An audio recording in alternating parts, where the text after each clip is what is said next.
Bonjour à tous et bienvenue sur la Bold Academy. Que ce soit pour recruter ou développer ta base de clients ou utilisateurs, tu as besoin d'argent. Pour ça, tu vas lever des fonds et tu t'apprêtes donc à entamer ce qu'on appelle un roadshow, où tu vas pitcher ton projet auprès d'investisseurs, leur présenter ton business plan, tout ça pour les convaincre de croire et d'investir dans ton projet. Cependant, ça prend du temps, entre 3 et 6 mois, période durant laquelle les fondateurs ils se défocusent totalement de l'opérationnel. C'est à ce moment qu'un nouvel acteur entre en scène, le leveur de fonds. Sa promesse, elle est simple, un financement sur un plateau d'argent contre un honoraire dans sa poche. La promesse, elle fait rêver, mais avant d'y succomber, encore faut-il se prémunir de quelques mauvaises surprises pour que l'expérience, elle ne soit pas déceptive pour toi. Je vais donc te présenter dans cette vidéo comment négocier les clauses du contrat type que va t'envoyer ton leveur de fonds, ce qu'on appelle le mandat de leveur de fonds, afin que ce contrat il soit le miroir de la relation que tu t'imaginais construire avec lui. Et c'est seulement à la condition qu'il soit le partenaire que tu t'imaginais qu'il a une réelle valeur ajoutée. Alors c'est parti.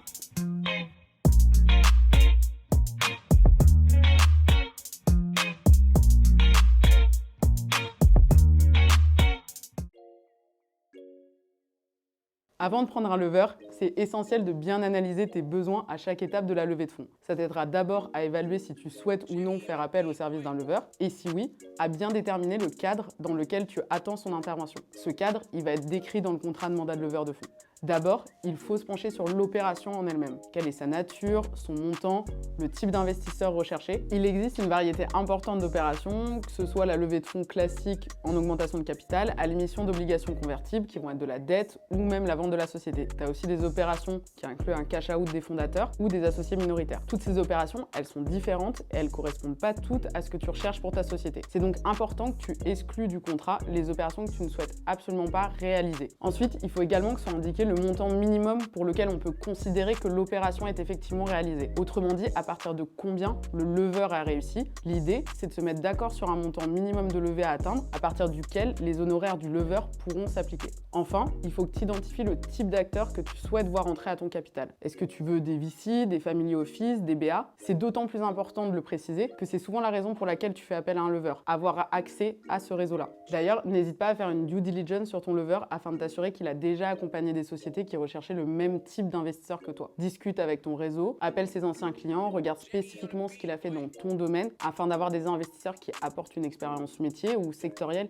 et qui pourront vraiment te challenger en board. Attention quand même, le leveur, ça ne doit pas être juste un carnet d'adresses non plus. Il y a pas mal d'investisseurs, notamment aux US, qui n'ont pas du tout envie qu'une partie de leur investissement serve immédiatement à payer les honoraires du leveur plutôt qu'à développer la société. Il doit donc également t'accompagner au-delà de la mise en relation et c'est ce surplus que vous devez définir dans ces missions. Voilà par exemple une clause qui a du sens. Ton leveur doit t'aider à définir la stratégie de levée, le montant, la valorisation, les types d'investisseurs à cibler, mais aussi à clarifier ton pitch, à préparer les documents de la levée, notamment en t'apportant l'expérience pertinente des KPIs, qui seront requis d'ailleurs par les investisseurs, en organisant le process de la levée, la relance des investisseurs potentiels, les rendez-vous successifs, mais aussi en mettant les investisseurs en concurrence afin d'obtenir plusieurs term sheets. Une fois que tu as défini le type d'opération que tu vises avec ton leveur et l'ensemble de ses tâches durant ce process, il faut définir le laps de temps sur lequel ce partenariat est censé se réaliser. La durée du mandat, elle doit être en corrélation avec tes besoins, comme dans cette clause par exemple. Définir une durée de mission de 12 mois alors que tu es à court de trésor dans les 9 mois, ça n'a pas forcément de sens pour toi. Pense également à exclure la tacite reconduction. Le mieux, c'est de prévoir que le contrat ne puisse être reconduit à la fin de la durée de la mission que par accord express des parties. Enfin, c'est vraiment nécessaire que tu puisses résilier le contrat si ton leveur ne remplit pas ses missions. L'absence de résiliation, pour le coup, dans un contrat, c'est un no-go. Et ça pourrait mener à des situations totalement ubuesques dans lesquelles tu te serais occupé seul de la levée parce que ton leveur n'a pas fait ses missions et le leveur pourrait quand même toucher ses fees.